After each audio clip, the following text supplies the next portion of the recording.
আজি মই আপোনালোকক এটা জৰুৰী কথা ক'বলৈ আহিছোঁ এই ফটোখন চাওকচোন মই বাৰে বাৰে কিয় বেমাৰত পৰোঁ মোক স্কুলত কৰা বুলি কয় মই ৰান ল'বলৈ দৌৰিলে ভাগৰি পৰোঁ ফপাবলৈ ধৰোঁ শিশু বাৰে বাৰে বেমাৰত পৰা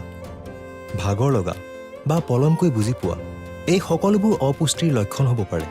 অপুষ্টি অৰ্থাৎ সঠিক পুষ্টি নোপোৱা গৰ্ভাৱস্থাৰ পৰা আৰম্ভ কৰি জন্মৰ প্ৰথম 2টা বছৰত শিশুৰ বাবে ই অতি বিপজ্জনক হয় আজি দেশৰ প্ৰায় প্ৰতি দ্বিতীয়টো শিশু অপুষ্টিৰ কবলত পৰিছে অৰ্থাৎ শৰীৰ আৰু মগজু দুৰ্বল আৰে এইটো শুকাই গ'ল আহা ইয়াত প্ৰথমে পানী দিওঁ এতিয়া পানী দিলে কি লাভ হ'ব আৰে যদি পানী দিওঁ তেতিয়াহে ফুল ফুলিব আৰে দেউতা আপুনি চন কৈছিলে যে গছ এবাৰ শুকাই গ'লে পাছত যিমানেই সাৰ পানী দিয়ে সি ঠিক নহয় তুমিয়েচোন কৈছিলা যে কলহ এবাৰ বেয়া হৈ গ'লে পুনৰ আৰু ঠিক নহয় যদি শিশু এবাৰ অপুষ্টিৰ কবলত পৰে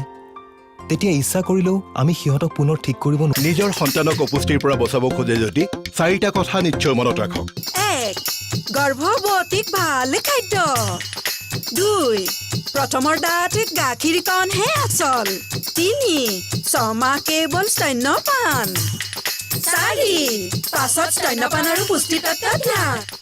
1 গৰ্ভৱতীক ভাল খাদ্য 2 প্ৰথমৰ দাঁত গাখীৰকণহে আচল 3 ছমাহ কেৱল স্তন্যপান 4 পাছত স্তন্যপান আৰু পুষ্টি তত্ত্বত ধ্যান